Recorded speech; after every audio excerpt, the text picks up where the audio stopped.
В эфире информационный выпуск Хамши Укшара. Здравствуйте.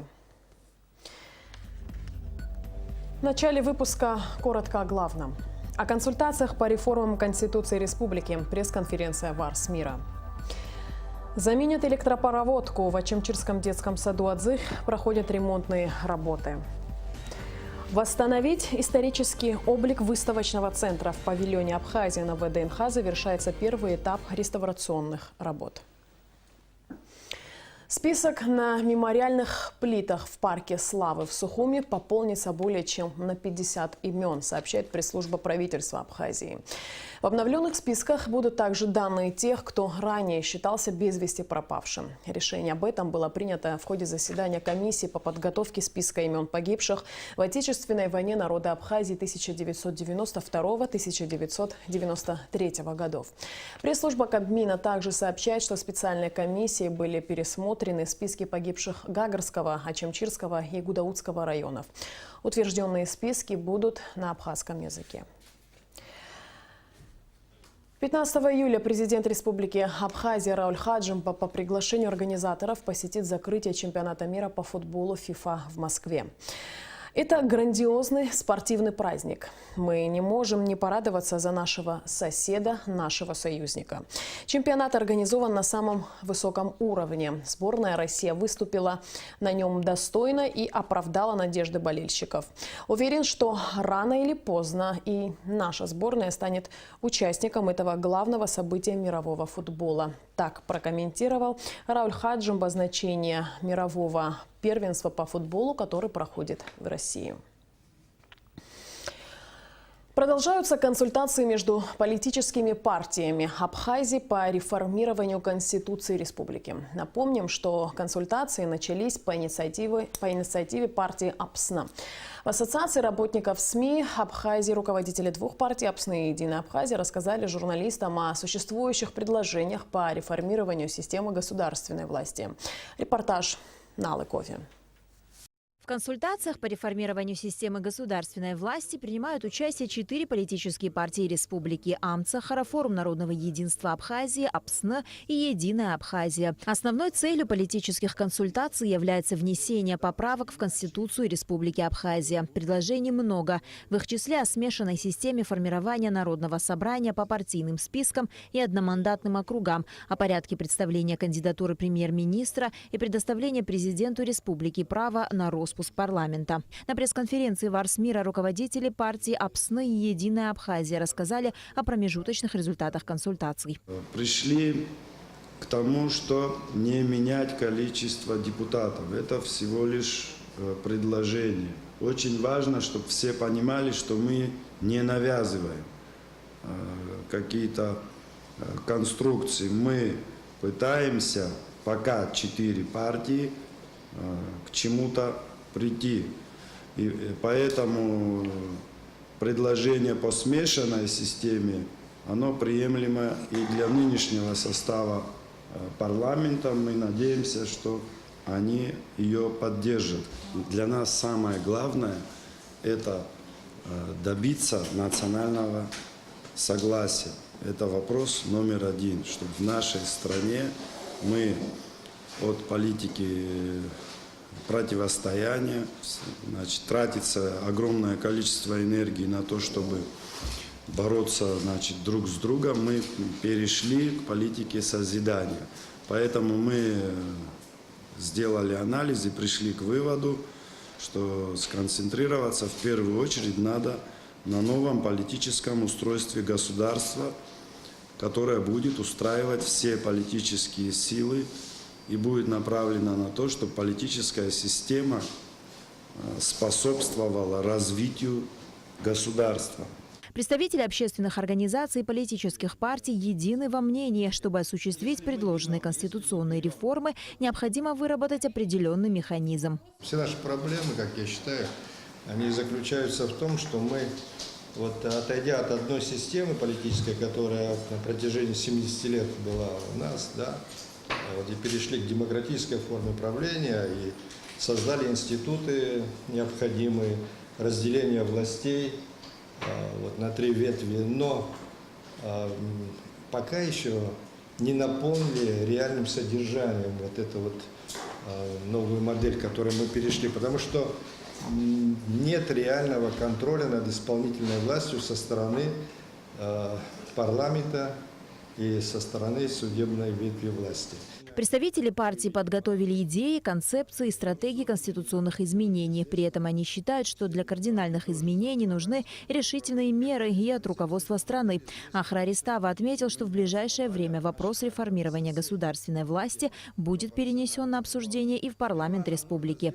По крайней мере, слушания провести в правовом комитете, то есть, чтобы этот процесс не останавливался. Мы хотим создать ситуацию неотвратимости этих реформ. Это важно, и ваша поддержка важна, и общество поддержка тоже важна, чтобы не было больше ситуаций, когда реформы можно отложить по каким-то объективным или субъективным причинам, чтобы мы это больше не откладывали. Дискуссии по реформам системы государственной власти будут продолжены. На Алакове Алексея Гухава, Абхазское телевидение. В Ачамчирском детском саду «Адзых» проходят ремонтные работы по замене электропроводки и водопровода. Также в здании администрации города идут восстановительные работы и облагораживание прилегающей территории. Некоторое время назад прокуратура Ачамчирского района предъявила иск о закрытии детского садика «Адзых». Причиной тому стало короткое замыкание электропроводки, которое, к счастью, не повлекло за собой возгорание. Последствия мелкого ЧП на данный момент устраняются. Администрации Ачамчирского района выделены средства на замену всей электропроводки и водопровода. Срочные работы обусловлены тем, что детсад «Адзых» является основным дошкольным учреждением в центральной части города. Сюда ходят более 120 детей. Это полностью замена электрики. Это хорошими материалами, то есть провода и кабеля, они выдерживают все стандарты.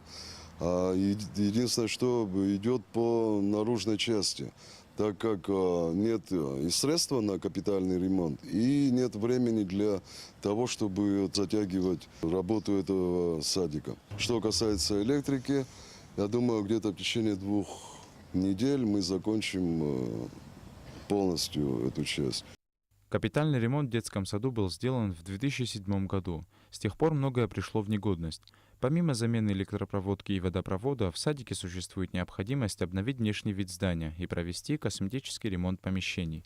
Все это планируют сделать к сентябрю текущего года. Восстановительные работы идут и в здании администрации города Ачамчира. Здание администрации, оно было, передняя часть была построена это 80-х годов, а задняя часть это 30-х годов. С тех пор давно не проводились ремонтные работы. Крышу починили, где-то пропускало. И задняя часть, вот эти деревья, столетние деревья стояли, они уже сгнили, постарели, мы их убрали, мы хотим сейчас новые посадить.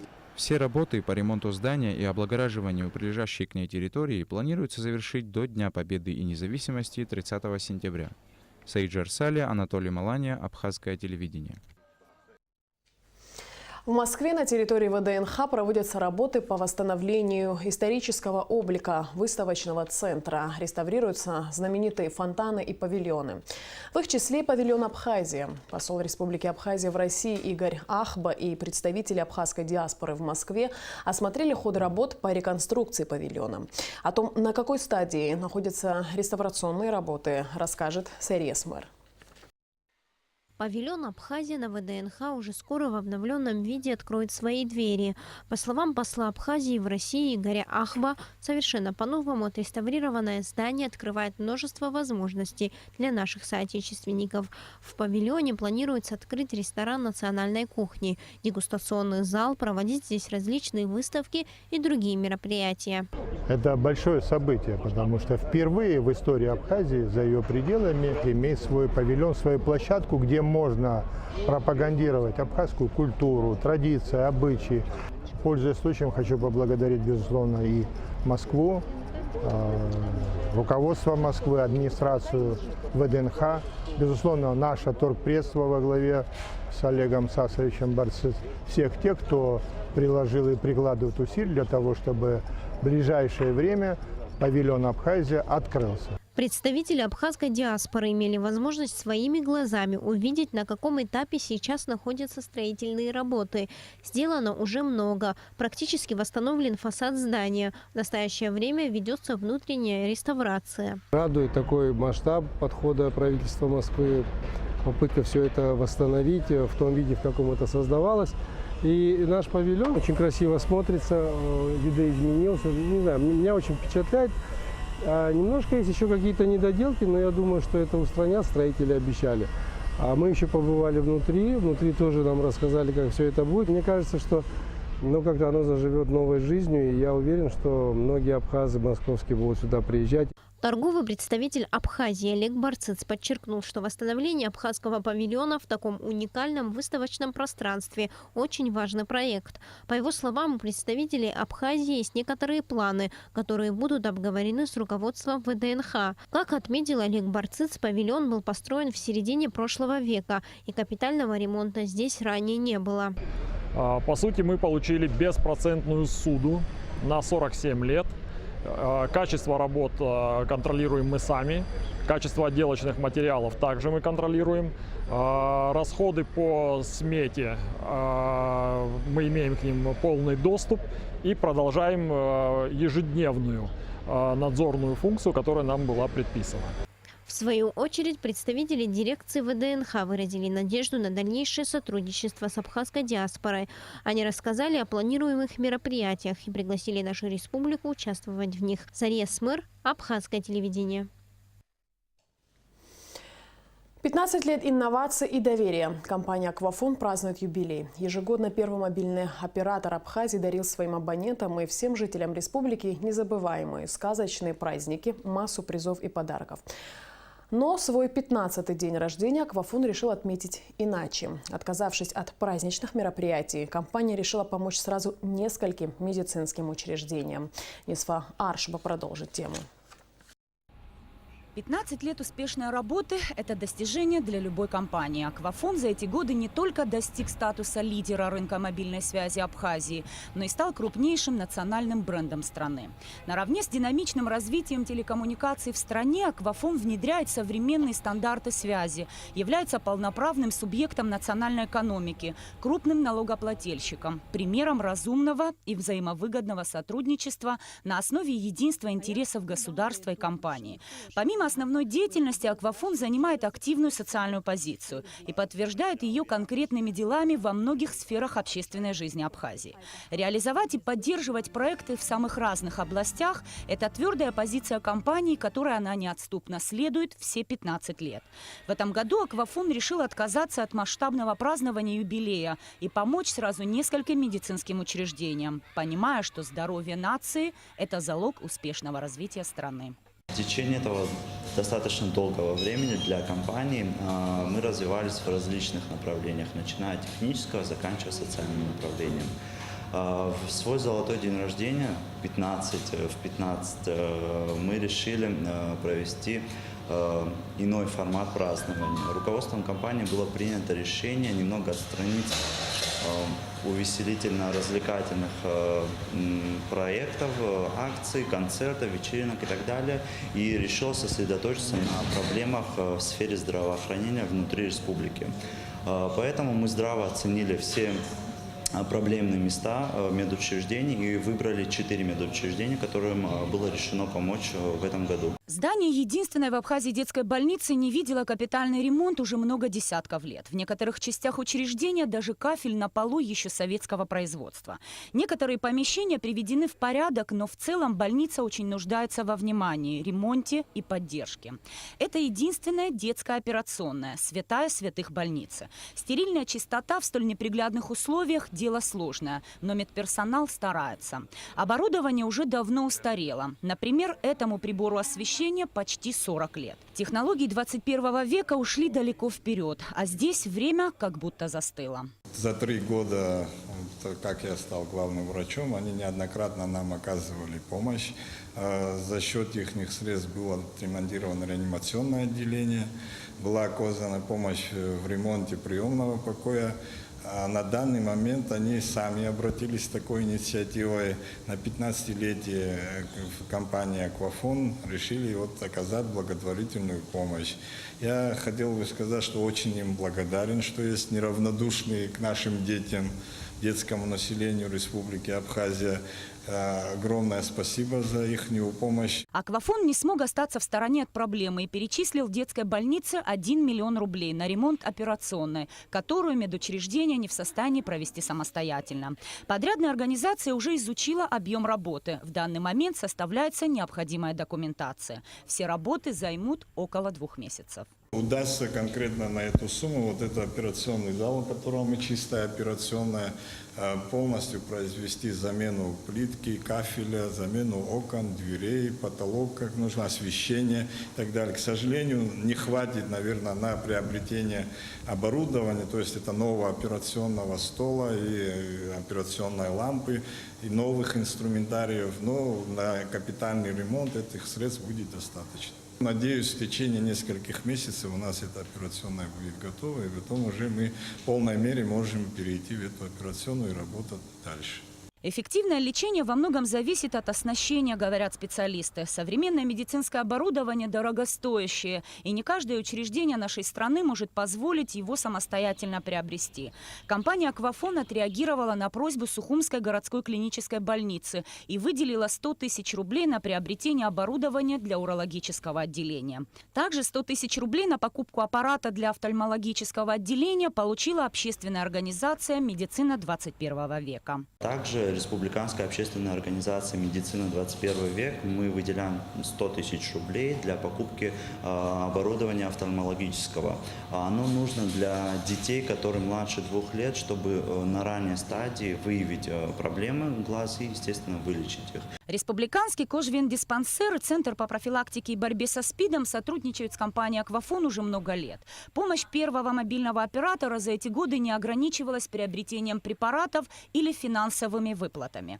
«Аквафон» дарил настоящие праздники подопечным центра, превращаясь в настоящих Дедов Морозов и Санта-Клаусов. У нас есть пациенты ВИЧ-инфицированные, СПИД-инфицированные. У нас на учете состоят семьями. И Аквафон очень нам помогает в отношении малоимущих именно семей, которые нуждаются не в каких-то таких особенных подарках, а в элементарном, которое нужно в быту. Хочется вспомнить на Новый год, это получается 2017-2018 год, Аквафон выделил деткам, именно детям подарки на Новый год. Мы купили деткам планшеты. Вы не представляете, я сейчас говорю, и у меня прям эмоции зашкаливают, когда я деткам преподносила, говорила, что вот у нас поселился Дед Мороз в Аквафоне, он вам передает эти подарки. И вот эти глаза детей, это очень эмоционально, они очень сильно радовались. Когда ты понимаешь, что твой ребенок ВИЧ-инфицирован, и его судьба, сколько лет он проживет, как проживет, родители не знают. И когда вот такая малая помощь от нас идет, это очень значимо для семей. Наилучшая оценка работы, уверены в компании «Аквафон», это признание абонентов, которые остаются верны своему мобильному оператору на протяжении многих лет. И за всеми удачно реализованными проектами стоят тысячи абонентов, тех, кто поверил в позицию «Аквафон» и разделил ее ценности. За 15 лет реализовано сотни проектов и акций. Впереди еще множество дел, которые обязательно будут способствовать улучшению жизни в нашей стране и сделают наших детей здоровыми и счастливыми. Мы очень надеемся и верим в то, что наши абоненты поймут и с радостью эту новость примут, потому что именно благодаря нашим дорогим абонентам мы можем такие суммы и эти деньги выделять на подобные акции и делать, наверное, людям добро.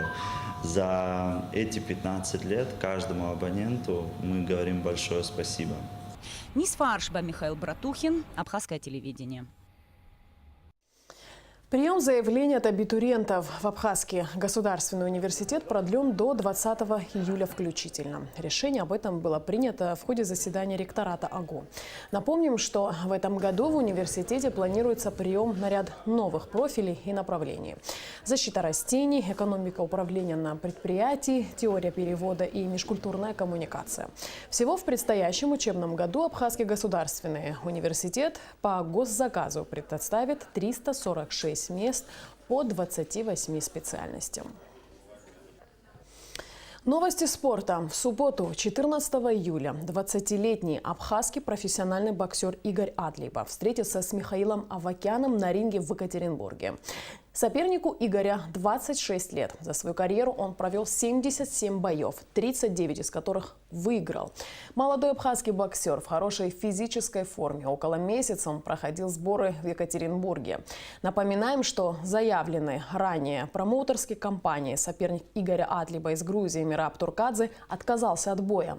Выступление нашего спортсмена будет транслироваться в прямом эфире по каналам «Матч Боец» и «Бокс ТВ» 14 июля. В 15 часов Игорь Адлиба выйдет на ринг четвертым. А сейчас о погоде. По сообщению Гидрометцентра, в выходные дни в Абхазии ожидается облачная погода, временами дождь, гроза.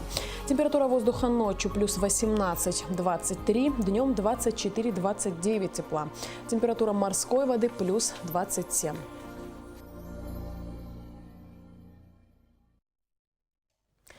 На этом наш выпуск завершен. Всего доброго и до встречи в эфире.